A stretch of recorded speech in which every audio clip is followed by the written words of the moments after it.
15 मई 2025 महाराष्ट्र का यवतमाल इलाका, जहां पर एक चौसाला नाम का एक जंगल है।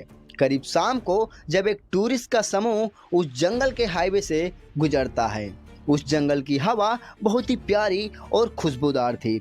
इतनी प्यारी हवा और उस जंगल की खूबसूरती को देखकर वो ग्रुप वहाँ पर खाना खाने के लिए और फोटो शूट कराने के लिए रुकता है। तभी उस ग्रुप में से एक व्यक्ति को नेचुरल कॉल आती है, जिससे वो व्यक्ति फ्रेश होने के लिए जंगल के अंदर की तरफ जाता है। तभी उस व्यक्ति को हवा में एक अजीब सी दुर्गंध महसूस होती है।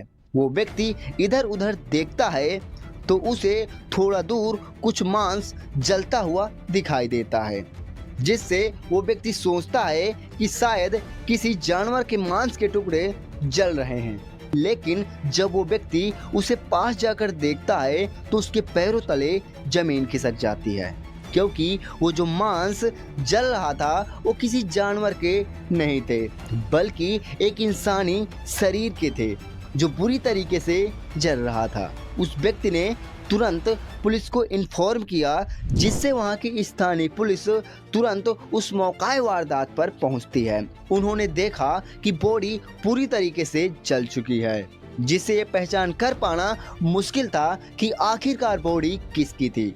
लेकिन पुलिस के लिए एक क्लू सबसे बड़ा सामने ये आया कि उस बॉडी की अंडरवियर जो अभी भी पूरी तरीके से नहीं जली थी, उस अंडरवियर का लोगो जो साफ दिखाई दे रहा था। लेकिन एक अंडरवियर के सहारे इस केस की पूरी मिस्ट्री को सॉल्व करना पुलिस के लिए एक सबसे बड़ी चुनौती बन चुकी थी। जी हाँ, मैं बात कर रहा हूँ the mysterious Chausala forest murder case की। पुलिस ने तुरंत फॉरेंसिक टीम बुलाई और उस जली हुई बॉडी को लैब में भेज दिया।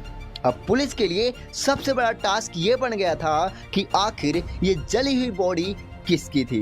पुलिस अपनी छानबीन शुरू करती है और आस पड़ोस में उस जली हुई डेड बॉडी की फोटो को शेयर करना शुरू कर देती है और इंफॉर्मेशन को गैदर करने लगती है कि क्या किसी व्यक्ति की कोई मिसिंग रिपोर्ट है या फिर किसी व्यक्ति की पुलिस स्टेशन में गुमशुदगी की रिपोर्ट तो नहीं दर्ज है। लेकिन इन सब के बीच कोई ऐसी इंफॉर्मेशन नहीं मिल पाती जिससे पुलिस इस केस की मेन जड़ तक पहुंच सके। पुलिस इस केस को लेकर बहुत ज़्यादा ट्रबल थी, जिसके चलते पुलिस आसपास के गांव में अपना लोकल इंटेलिजेंस शुरू करती है और लोगों से पूछताछ करती है कि ऐसा कोई व्यक्ति जो आपके गांव से गायब हो या कोई ऐसा व्यक्ति जो 3 से 4 दिनों से दिखाई ना दे रहा हो। पुलिस की सारी टीम इन सभी इंफॉर्मेशन को गैदर करने लग जाती है। तभी पुलिस को एक इंफॉर्मेशन मिलती है कि एक शांतनु देशमुख नाम का एक 32 साल का व्यक्ति जो हर दिन एक ठेके पर शराब पीने आता था, लेकिन पिछले 3 से 4 दिनों से उस ठेके में शराब पीने नहीं आया। इवन उसके दोस्त उससे कांटेक्ट करने की कोशिश भी करते हैं, लेकिन उसका फ़ोन स्विच ऑफ जा रहा है। इस बात को सुनकर पुलिस सीधा उस ठेके पर पहुंचती है और ठेका मालिक से शांतनु के बारे में पूछताछ करती है। तब पता चलता है कि शांतनु हर रोज उसी ठेके पर शराब पीने आता था, लेकिन पिछले 3 से 4 दिनों से वो शराब पीने नहीं आया। और फिर पुलिस उसके दोस्तों से भी पूछताछ करती है। तब पता चलता है कि ना तो शांतनु उनका फ़ोन उठा रहा और ना ही 3 से 4 दिनों से वो उनके साथ शराब पीने आया है। अब पुलिस को ये मामला थोड़ा सस्पेंशन सा लगा, क्योंकि वो व्यक्ति जो हर रोज उस ठेके पर शराब पीने आता था, लेकिन वो पिछले 3 से 4 दिनों से उस ठेके पर शराब पीने नहीं आया। ऐसा कैसे हो सकता है? जो व्यक्ति डेली का शराब पीता था वो अचानक कहाँ गायब हो सकता है? इस बात को पता करने के लिए कि आखिर शांतनु कहाँ है, पुलिस सीधा उसके घर पहुंचती है। तो उसके घर पर निधि नाम की औरत जो शांतनु की पत्नी होती है वो मौजूद थी। पुलिस ने उससे पूछताछ की, तब पता चला कि शांतनु पिछले 4 दिनों से कहीं बाहर गए हैं। पुलिस निधि से बोलती है कि जरा शांतनु से कांटेक्ट करो। तो निधि इस बात को टालते हुए कहती है कि वो जिस एरिया पे गए हैं वहाँ नेटवर्क का इशू है, अभी शायद फोन नहीं लगेगा। उसने ये भी कहा कि मैंने 2 दिन पहले शांतनु से बात की है। तब पुलिस ने कहा कि शांतनु का फोन तो पिछले 4 दिनों से नहीं लग रहा, आप कैसे 2 दिन पहले उससे बात कर सकती हो, जरा कॉल हिस्ट्री दिखाओ। और जब पुलिस ने कॉल हिस्ट्री देखी तो उन्हें ऐसी कोई भी डिटेल्स नहीं मिलती। तब पुलिस को निधि पर डाउट हुआ, क्योंकि पिछले 4 दिनों से निधि ने अपने पति शांतनु से कोई भी बातचीत नहीं की, लेकिन उसने ब्लेम किया कि मैंने 2 दिन पहले उनसे बात की है। इवन उसका पति शांतनु जो 4 दिनों से घर पर नहीं है, गायब है, फिर भी निधि ने पुलिस को सूचना तक नहीं दी। पुलिस को निधि की ये सारी बातें थोड़ा अजीब सी लगने लगी। उनका शक उसके ऊपर गहरा होता गया, जिसके चलते पुलिस ने उसके घर की तलाशी ली। और तब पुलिस को एक ऐसा सबूत मिला जिसने इस केस की पूरी कड़ी को बदल दिया। सुराग ये था कि उस जली हुई बॉडी के अंडरवियर में जिस कंपनी का लोगो मिला था, सेम उसी कंपनी का लोगो शांतनु के घर पर रखी अंडरवियर में था, जिससे पुलिस इतना तो समझ चुकी थी कि ये जली हुई बॉडी शायद शांतनु की है, जिससे निधि को उस बॉडी की पहचान कराने के लिए उस स्पॉट पर ले जाती है जहां पर वो जली हुई बॉडी थी। उस डेड बॉडी को देखकर निधि पूरी हक्का बक्का हो जाती है, क्योंकि वो जली हुई बॉडी शांतनु की थी और शांतनु की अंडरवियर भी उस जली हुई डेड बॉडी से पूरी तरीके से मैच कर रही थी। ये सब देखकर निधि पूरी तरीके से टूट जाती है और फूट फूट कर रोने लगती है और कहती है कि हाँ, ये मेरे पति की डेड बॉडी है, पर मुझे नहीं पता कि ये किसने किया। लेकिन पुलिस को उसकी पत्नी पर शक था, क्योंकि वो 4 दिनों से गायब है और उसने पुलिस स्टेशन में शिकायत तक नहीं की, एक बार भी उससे बात करने की कोशिश नहीं की।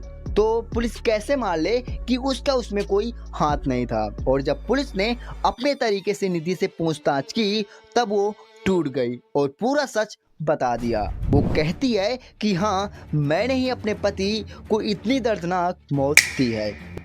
इस केस को और अच्छे से समझने के लिए और ये पता करने के लिए कि आखिर निधि ने अपने पति शांतनु को क्यों मारा, हमें टाइमलाइन में थोड़ा पीछे जाना पड़ेगा, जहां से इसकी शुरुआत हुई। शांतनु अरविंद देशमुख जो sunrise English medium school Yavatmal में एक टीचर था, वहीं निधि पटेल जो उसी स्कूल की एक प्रिंसिपल थी। इन दोनों की लव स्टोरी इसी स्कूल से शुरू हुई। अब ना तो शांतनु निधि के बिना रह पा रहा था और ना ही निधि शांतनु के बिना। इन दोनों की भले ही जाति अलग थी, लेकिन ये दोनों एक दूसरे से शादी करना चाहते थे। लेकिन उधर इन दोनों के माता पिता भी इस रिश्ते से संतुष्ट नहीं थे, जिसके चलते निधि और शांतनु ने अपने माता पिता से अलग होकर लव मैरिज की और वो दोनों उन सभी से दूर रहने लगे। शांतनु जो एक टीचर था और निधि जो एक प्रिंसिपल, इन दोनों की लाइफ बहुत अच्छे तरीके से चल रही थी। लेकिन समय के साथ उनके बीच तनाव बढ़ने लगा, क्योंकि शांतनु जो कि एक शराब का आदी हो गया और वो अब डेली का शराब पीता और निधि को मारता पीटता। और साथ ही उन दोनों की कुछ अश्लील वीडियो जो शांतनु के पास थी, जिससे वो हमेशा निधि को धमकाता कि मैं इन्हें सोशल मीडिया में अपलोड कर दूंगा।